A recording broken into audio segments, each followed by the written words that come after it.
What would you do if your own brother set your life on fire, literally, and your family cheered him on while you burned? I'm Ava Harper, and I lost my restaurant, my trust, and nearly my life to a betrayal so twisted it'll leave you questioning everything you know about loyalty. Watch my story unfold, from ashes to a flame no one could extinguish. But first, hit that subscribe button and help us reach our first 1,000. The clock on the wall ticked past 10 p.m., its vintage hands casting long shadows across my office at Embarrassment, my third restaurant in Chicago. The city outside had faded into a quiet hum, swallowed by the dark March night. But inside, the warm glow of the desk lamp illuminated a chaos of papers and dreams. I rubbed my temples, a sharp pang of pain shooting through my skull. A familiar enemy I'd been hiding for years. Chronic migraines, the doctor called them, a silent thief that struck when stress climbed too high. I hadn't told anyone, not even Lila, my right-hand woman. Weakness wasn't an option for Ava Harper, the woman who'd clawed her way from nothing to grace the cover of Chicago's top restaurateur. On my desk, that very magazine lay open, my face beaming alongside my chef's in a photo that screamed success. I traced the headline with a tired finger. Ava Harper, the flame of Chicago's culinary scene. A faint smile tugged at my lips, but it faded as my eyes drifted to an older, yellowed piece of paper beside it. A letter from Granny Rose, the only person who'd ever truly seen me. Her shaky handwriting read, "You're the brightest flame in this family, Ava. Don't let anyone snuff you out." She'd written it before she passed. Before I found out she'd secretly used her last savings to pay for my culinary school tuition, a gift my parents, Clara and Tom, had refused to give. That letter was my anchor, a tether to the one soul who'd believed in me when no one else did. I leaned back in my chair, the faint clatter of dishes echoing from the main floor where the last customers lingered. Embarrassment had become a local legend in just 6 months, a testament to years of grit and hustle. But tonight, something felt off. Maybe it was the headache, or maybe it was the weight of the accounting ledger sitting unopened in front of me. My brother Mason had been handling the finances for 4 years, a job I'd given him out of obligation, not choice. Clara had begged me, "Mason's special, Ava. He just needs a chance." So I'd hired him, despite his spotty resume, and the fact that he'd never held a steady gig despite his finance degree. Obligation. That word tasted bitter now. Growing up, Mason and I were oil and water. He was the golden boy, the eldest son my parents pinned their hopes on, even though he stumbled through life with mediocrity as his shadow. I remembered him at 6 years old, his chubby hand gripping mine as we crossed the street. "I'll always protect you, Ava," he'd promised, his voice so earnest I'd believed him. But that Mason was long gone, replaced by a man who coasted on charm and excuses. Hiring him had been a favor to Mom and Dad, a way to keep the peace, but lately his work had been sloppy. Numbers off, excuses piling up. I sighed, flipping open the ledger, determined to check his latest report. That's when I heard it. A sharp knock on the door. I froze, my pen hovering over the page. The restaurant was nearly empty. Lila had locked up the front an hour ago. Knock, knock, knock. 3 deliberate taps, loud enough to cut through the silence. "Lila?" I called, my voice steady despite the unease creeping up my spine. No answer. I stood, crossing the small office to the door, my headache pulsing in rhythm with my steps. I turned the knob and peeked out. Nothing. The hallway stretched empty before me, the dim lights flickering faintly. A chill brushed my skin, and I shut the door, locking it this time. Probably just the wind, I told myself. But my gut whispered otherwise. Back at my desk, I stared at the ledger again, the numbers blurring as my mind wandered. Mason had been distant lately, showing up late, dodging my questions with that cocky grin of his. I'd built Embarrassment and the 2 restaurants before it with no help from my family, no loans from Mom and Dad, just bank debt and my own savings scraped together from late-night shifts at greasy diners while I trained under chefs who'd rather spit in my food than teach me. Now, at 32, I owned a small empire and Mason worked for me. The irony wasn't lost on me. But as I scanned the first page of his report, a line caught my eye. $500 labeled as management fees, withdrawn every month for the past 2 years. It wasn't unusual, but something about it nagged at me. A splinter I couldn't pull out. I closed the ledger, shoving it into my bag. I'd dig deeper at home, away from the hum of this place. As I grabbed my coat, my phone buzzed. A text from my cousin Sophie. "Hey, missed you at Mason's wedding last weekend. Small ceremony, but it was beautiful." My heart stopped. Wedding? Mason's wedding was supposed to be next weekend. I'd triple-checked the date with Mom. My fingers trembled as I typed back, "What are you talking about? It's next week." Sophie's reply came fast. "No, it was last Saturday, just family and a few friends. You didn't know?" The room spun, my headache roaring louder. I dialed Mom's number, my breath shallow. She picked up on the second ring. "Ava, honey, what's wrong?" Her voice was too sweet, too casual. "Mom, was Mason's wedding last weekend?" I asked, fighting to keep my tone even. A pause, then, "Oh, that. Did we say next week? Mason must have mixed up the dates." Her laugh was forced, a lie wrapped in sugar. "Mixed up the dates?" I pressed. "Out of all the relatives, I'm the only one who got the wrong day?" Another pause, longer this time. "Ava, don't make a big deal out of it. You're always so busy with work.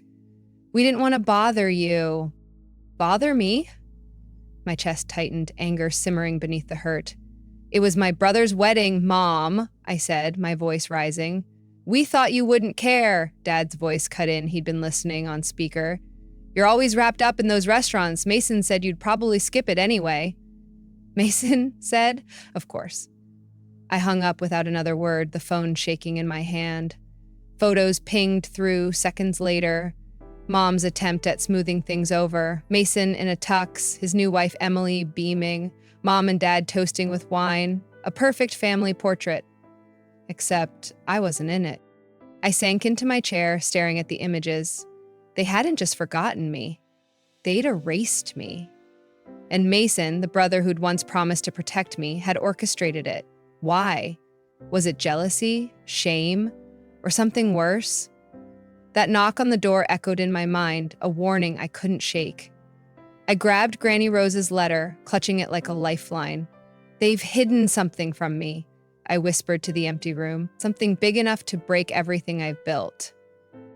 The cold Chicago wind bit at my cheeks as I stepped out of Ember Glow, locking the door behind me. The restaurant sign glowed faintly above, a beacon of everything I'd fought for, but tonight it felt hollow.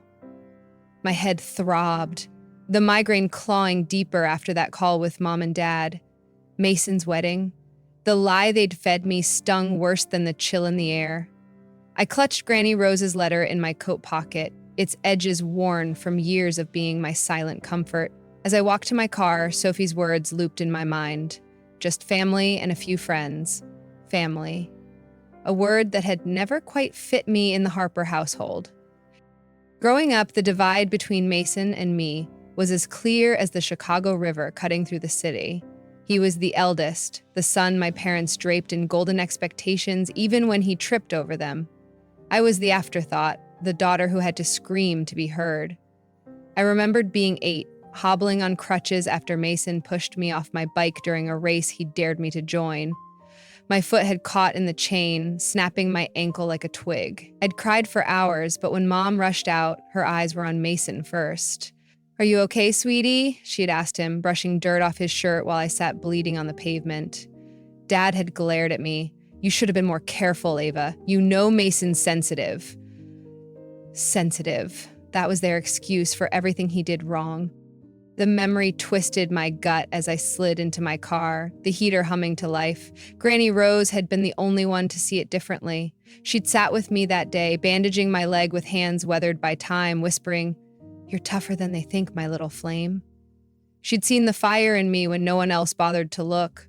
Years later, when I told my parents I wanted to go to culinary school, Clara had scoffed, "We can't afford that, Ava. Mason's tuition at Northwestern comes first." He'd picked an expensive private university, chasing a finance degree he barely scraped through, while I was left to fend for myself. But Granny Rose, she'd found a way. After she passed, I'd discovered her secret in a letter tucked inside her old jewelry box. I paid for your school, Ava. Your parents don't know. Follow your spark. She'd sold her wedding ring to do it, a sacrifice that still brought tears to my eyes. I gripped the steering wheel, staring at the dark street ahead. Mason had always been their pride, even when he didn't deserve it. At his high school graduation, they'd snapped 100 photos of him in his cap and gown, grinning despite his C-average grades. I'd graduated valedictorian 2 years later, and Dad's only comment was, "Too bad you didn't try sports like Mason." Mason, who'd quit every team he joined. When I shared my dream of opening a restaurant at 20, sketching menus on napkins at the kitchen table, he'd laughed. "You? A chef? Stick to waitressing, Ava." A month later, he'd pitched the same idea to Mom and Dad, claiming it as his own. They'd cheered him on, pooling money for his half-baked venture. A dive bar that tanked in 6 months. When it failed, they blamed the economy, not him. I had built Emberglow from scratch, no handouts, just blood and sweat. That's why hiring him 4 years ago had felt like swallowing glass. Clara had cornered me at a family dinner, her voice pleading, "Mason's talents don't fit a regular job, Ava. He's special. Let him help you." Special. There it was again. I'd caved, giving him the accounting gig despite the red flags. His late nights, his evasiveness. He'd sauntered into my office that first day, coffee in hand, smirking like he owned the place. "Don't worry, little sis. I've got this." I'd hoped he'd prove me wrong, that the brother who'd promised to protect me might still be in there somewhere. But as I drove home now, the ledger burning a hole in my bag, I knew hope was a fool's game. I pulled into my driveway, the house dark and silent. Inside, I dropped my bag on the kitchen counter and poured a glass of wine, the headache pulsing like a drum beat. I opened the ledger again, flipping to that $500 management fee line. It had started small, barely noticeable, but it was there every month, like clockwork. I traced back 2 years, $12,000 total. Not enough to sink me, but enough to itch at my instincts. Then I saw it, a new entry from last month. $2,000, labeled consulting fees, no invoice, no explanation. My pulse quickened. Mason had been cagey lately, brushing off my questions with that same old grin. "Relax, Ava. It's just business." I grabbed my phone, pulling up our last family group chat. Mason had sent a blurry selfie 2 weeks ago, him in a tux, Emily beside him, captioned, "Big day soon." I'd replied, "Can't wait for next weekend." He'd liked the message, no correction, no hint I'd been fed a lie. Now it clicked. He'd planned it. My fingers hovered over his number, but I stopped. I needed more than suspicions. I logged into the company's accounting software, downloading the full transaction history. As the files loaded, my mind raced back to that bike accident, to Mom's voice coddling Mason while I bled. He'd always taken what wasn't his. Attention, praise, even my ideas. Had he taken more? The download finished and I scanned the list. There it was, $500 monthly withdrawals, then the $2,000 jump. But buried deeper, a name caught my eye. E. Sullivan. A vendor I'd never heard of, paid $5,000 last week, the day after his wedding. My stomach dropped. I Googled the name. Nothing. No business, no trace, a ghost. I leaned back, wine forgotten, the pieces snapping together. Mason wasn't just sloppy, he was hiding something big. And that knock on my office door tonight, it wasn't the wind. Someone was watching me. And I had a sinking feeling my brother knew exactly who. I set the glass down, my hands trembling. Granny Rose's letter slipped from my pocket, landing on the counter. "Don't let anyone snuff you out." I picked it up, tracing her words. "I won't, Granny," I whispered, "but I need to know what he's done and why they're all lying to me." The kitchen was silent except for the faint hum of the fridge, but my mind roared louder than a packed Saturday night at Emberglow. I stared at the laptop screen, the glow illuminating rows of transactions I'd pulled from the company's accounting system. That $5,000 payment to E. Sullivan glared back at me, a ghost in the numbers with no trace online. My headache pulsed, a relentless reminder of the stress I'd buried too long, but I couldn't stop now. Mason had lied about his wedding, kept me out of it like I was some shameful secret, and now this? Whatever he was hiding, it was bigger than a family slight. It was bleeding into my business, my life. I took a shaky breath and dialed Mom again, my fingers cold against the phone.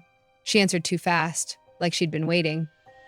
"Ava, it's late. What's this about?" Her voice was tight, a thread of irritation woven through it. "Mom, cut the act," I said, sharper than I meant. "Mason's wedding was last weekend, and you all lied to me. Why?" A beat of silence stretched too long. "Oh, honey, we told you." "Mason got the dates mixed up. It's not a big deal." Her tone was syrupy, rehearsed. "Not a big deal?" I snapped. "I'm his sister, Mom. You told me next weekend. Everyone else knew except me. Why?" Dad's voice broke in, gruff and impatient.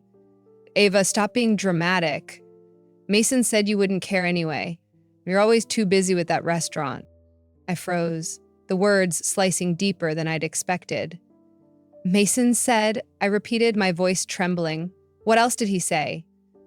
Mom jumped in too quick. "He mentioned you were embarrassed about us, about how we're not fancy like your chef friends. We didn't want to push you." Embarrassed? The lie hit me like a punch. I'd spent years sending them money, $1,000 a month since Emberglow took off.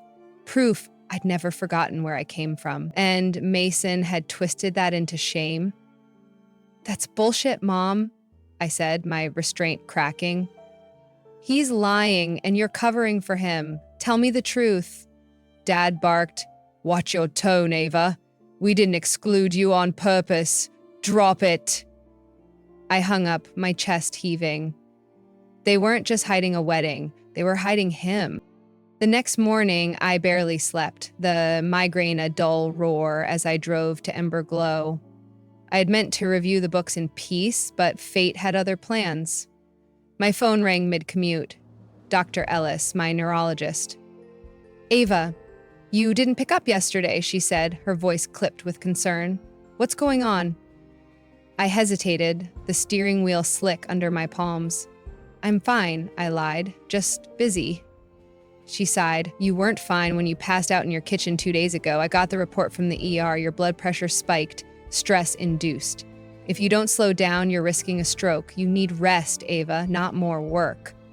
I swallowed hard, the road blurring for a second. "I'll manage," I said, and ended the call before she could argue. Rest wasn't an option, not when my brother was unraveling everything I'd built. At the restaurant, I locked myself in the office, the ledger and laptop spread out like a battlefield. I dug deeper into the transactions. The $500 management fees stretched back 2 years, but the $2,000 consulting fees had popped up 3 months ago. Then again last month, $11,000 total. Then that $5,000 to E. Sullivan last week. I cross-checked the dates. Mason had withdrawn it the day after his wedding. My hands shook as I dialed Sophie again. "Hey," Sophie said, forcing calm. "Quick question. How was Mason at the wedding? Anything weird?" She paused, then... He seemed off, honestly, twitchy, kept checking his phone. Emily looked annoyed half the night. Twitchy. I thanked her and hung up, my mind racing. Then my phone buzzed, a text from an unknown number. "Pay up what Mason owes or Emberglow burns tonight, $50 K, no cops." My breath caught, the screen trembling in my grip. $50,000. I reread it, panic clawing up my throat. This wasn't a prank. That knock on my door last night? It was them, whoever them was. I called Mason, my voice steel when he answered. "What the hell have you done?" I demanded. He laughed, too casual. "Hey, sis, what's up?" "Don't play dumb," I hissed. "Why is someone threatening to burn my restaurant over $50,000 you owe?" Silence, then a curse under his breath. "Shit, they texted you?" "Who, Mason?" I shouted. "Tell me now." He groaned, like I was the inconvenience. "Okay, look, I borrowed some cash, all right? Got in over my head with a guy. Wedding costs piled up and Emily wanted it perfect. I figured I'd sort it out. Borrowed? From who? I pressed. Some loan shark, he muttered. But it's fine, I've got a plan. A plan? I cut in. They're threatening me, Mason, my business. He sighed. Relax, Ava. They're bluffing. Just keep quiet and I'll handle it. Then he hung up. I stared at the phone, fury boiling over. But it got worse. I reopened the accounting software, digging into the last year's records. There it was, a $50,000 withdrawal 2 months ago, labeled equipment purchase. No receipt, no equipment. My heart sank as I pulled up a scanned document. A loan agreement, my signature forged at the bottom, borrowing $100,000 from a shady outfit called Sullivan Investments. Mason hadn't just taken $50,000. He doubled down, pinning half the debt on me with a fake contract. If I fired him or went to the cops, he'd tell them I had the money, painting a target on my back. The room spun, my headache screaming. I grabbed Granny Rose's letter from my bag, clutching it as my vision blurred. He's not just stealing, I whispered. He's gambling with my life. Another text buzzed in. Midnight, $50 K, or your ash. I dropped the phone, my hands shaking. I could pay it drain my savings, save the restaurant, but what then? Mason would keep bleeding me dry, or I could call the cops, risk him ratting me out to these thugs, and Ellis's warning echoed. Stroke. My body was breaking, my brother was betraying me, and now my dream was on the line. I had hours to decide, save him or save myself. And deep down, I knew neither choice would leave me whole. The clock on my office wall hit 11 p.m., each tick a hammer against my skull. My phone lay face up on the desk, that last text glowing like a death sentence. Midnight, $50 K, or your ash. My hands shook as I clutched Granny Rose's letter, her words, "Don't let anyone snuff you out." A lifeline slipping through my fingers. Emberglow was silent, the staff long gone. But I couldn't leave, not with Mason's mess choking me. He'd forged my name on a $100,000 loan, siphoned half to pay off his wedding and debts, and left me to face the fallout. A loan shark ready to torch my dream if I didn't cough up $50,000 by midnight. I had the money in savings, but paying it would gut me. And Mason would just dig deeper next time. I could call the cops, but he'd spin it, say I had the cash, make me the target. My head throbbed. Dr. Ellis's warning ringing. Stroke! I was breaking, and my brother had lit the match. I grabbed my phone and dialed Mason, my voice ablade when he picked up. Meet me at Emberglow, now, he groaned. Ava, it's late. Now, Mason, I shouted, cutting him off. You've got 30 minutes or I'm calling the cops and letting them sort your loan shark buddies. He cursed, then muttered, Fine, I'm coming. I hung up, pacing the office, the ledger and forged loan agreement spread out like evidence in a trial. My chest tightened, anger, fear, betrayal swirling into a storm I couldn't outrun. That kid who'd promised to protect me was gone, replaced by a coward who'd sold me out for a tux and a ring. Mason burst through the door at 11:35, his hair disheveled, eyes wild. What's this about, Ava? He snapped, tossing his coffee cup on my desk like he still ran the show. I shoved the loan agreement at him, my voice steady despite the tremor in my hands. This, you forged my name for $100,000, took $50,000 for yourself. Now they're threatening to burn Emberglow if I don't pay by midnight. Explain. He glanced at the paper, then smirked. Actually smirked. You're overreacting, sis. It's just business. I needed cash for the wedding. Emily deserved it. I was going to pay it back. Pay it back? I laughed, bitter and raw. With what? My money? You've been skimming for years. $500 here, $2,000 there. You lied about the wedding, told Mom and Dad I was ashamed of them. You're not just a thief, Mason. You're a traitor. His smirk faded, replaced by a flush of red. Traitor? I'm your brother. I work here. I deserve something. Deserve? I stepped closer, my voice rising. I built this from nothing while you floundered. I gave you a job when no one else would, and you repay me by putting a target on my back? He shrugged, casual as ever. They're bluffing, Ava. Chill out. Family sticks together. You'll figure it out. That was it. The dam broke.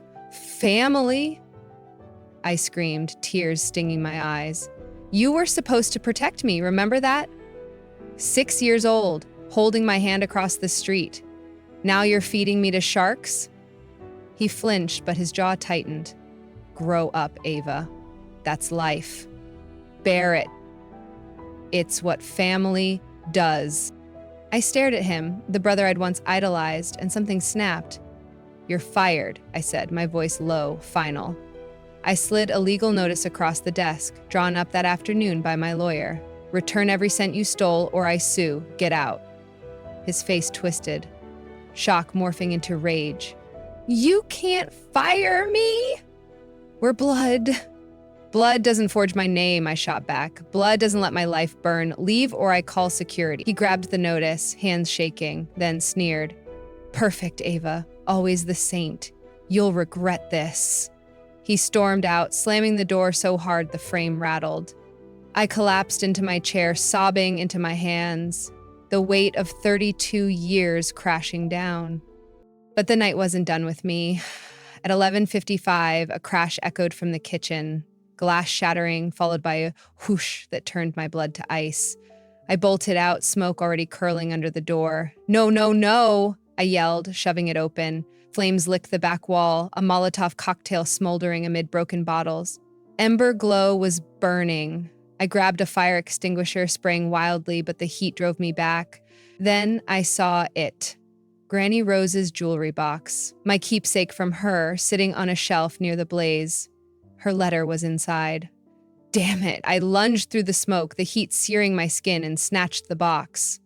A flame caught my sleeve, scorching my arm before I beat it out, collapsing against the counter, coughing, clutching the box like it was my soul.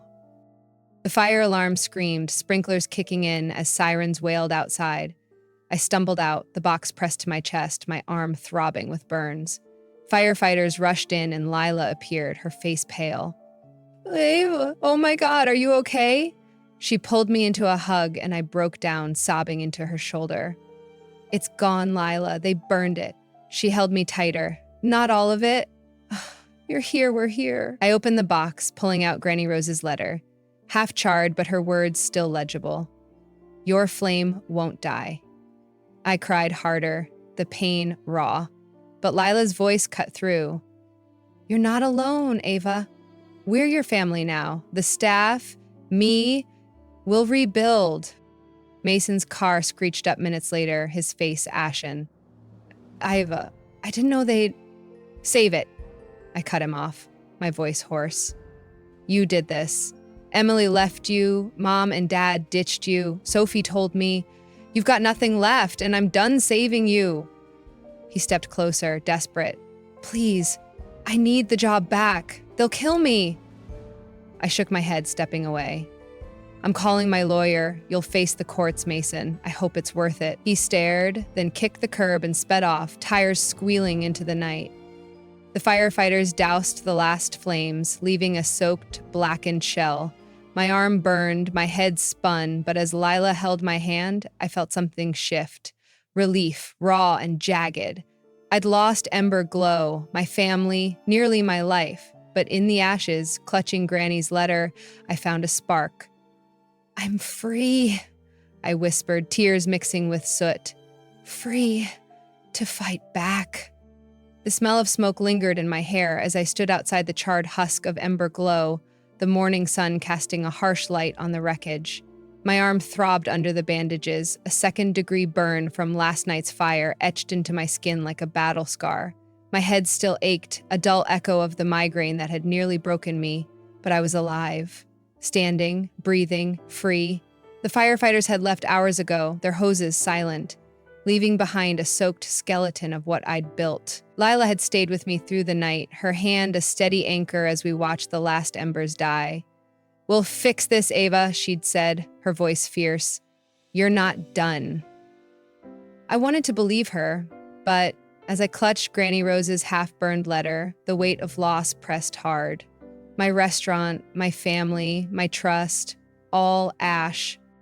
Mason's betrayal had carved a canyon through my life. He'd forged my name, stolen $50,000, and left me to face a loan shark's Molotov cocktail. I'd fired him, cut him loose, and called my lawyer, Mark, at dawn. "File the suit," I'd told him, my voice steady despite the exhaustion. "He pays back every cent or he faces jail." Mark had hesitated. "Ava, if he can't pay, those thugs might kill him." "You sure?" I'd stared at the ruins of Ember Glow, Mason's final sneer flashing in my mind. Perfect, Ava, always the saint. "I'm sure," I'd said. He made his choice. The line went quiet, then Mark sighed. "Okay, it's done." I hung up, the decision a stone in my chest, heavy but final. Weeks passed in a blur. The insurance check came, $200,000, enough to rebuild if I wanted.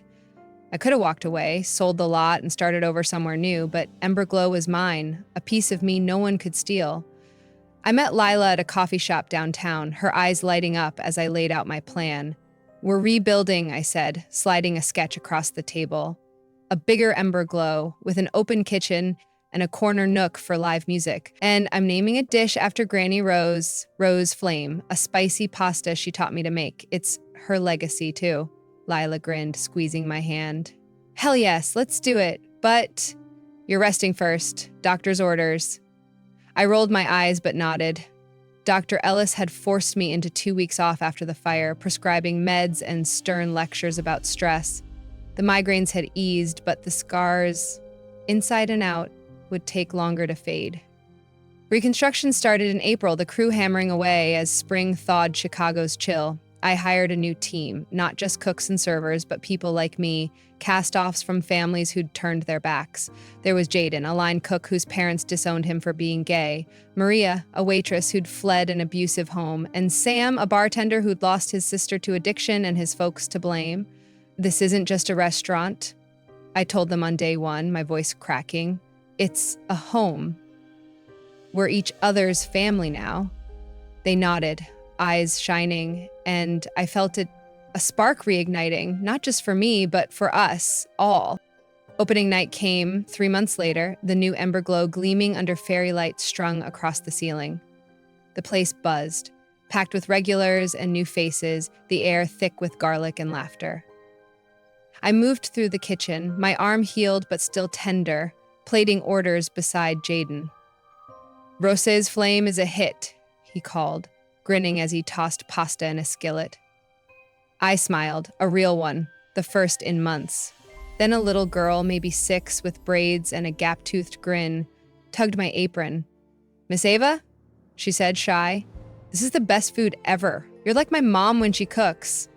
My throat tightened, tears pricking my eyes. I knelt, hugging her gently. "Thank you, sweetheart. That means everything." Her dad winked at me from their table, and as I stood, Lila caught my arm. "Look at this," she whispered, nodding at the staff. Jaden laughing with Maria, Sam pouring drinks with a rare smile. "You did this." I stepped outside later, needing air, and checked my phone. A voicemail from Mom, the first in weeks. "Ava, it's Clara," she said, her voice thin, weary. "Mason's in court tomorrow. Emily's gone, and we were wrong about everything. We're sorry, but it's too late, isn't it?" A pause, then Tom's gruff tone. "We're proud of you, kid. Always were." The message ended, and I stood there, the wind soft against my face. Proud? Now? After they'd picked Mason over me, believed his lies, left me to burn? I deleted it, my finger steady, and blocked their numbers. No reply, no forgiveness. Not yet, maybe not ever. They'd made their bed, just like Mason had. Word came the next day, Mason's trial. The judge ordered him to repay $75,000, $50,000 from the loan plus damages, and sentenced him to 6 months in a rehab program for gambling addiction, plus probation. He'd dodged jail, but the loan sharks wouldn't care. Mark texted me, "He's safe for now. Cops got the lender. You're clear." Relief washed over me, but not regret. Mason had to face his mess. I wouldn't carry it anymore. That night, I sat in my office at Ember Glow, the hum of the dining room filtering through the walls. I pulled out Granny Rose's letter, tracing the burned edges. "What's family, Granny?" I whispered. "Blood that betrays you, or strangers who hold you up?" Huh. I looked out at my team, my new family, bustling through the night, and the answer settled in my chest.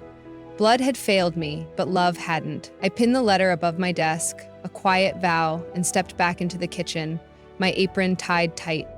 The migraines still came sometimes, softer now, a reminder of battles fought. But as I plated a dish of Rose's flame, the heat of the stove warming my face, I felt it: peace, pride, a flame no one could snuff out. From the ashes, I murmured, smiling, we rise. And for the first time, I believed it.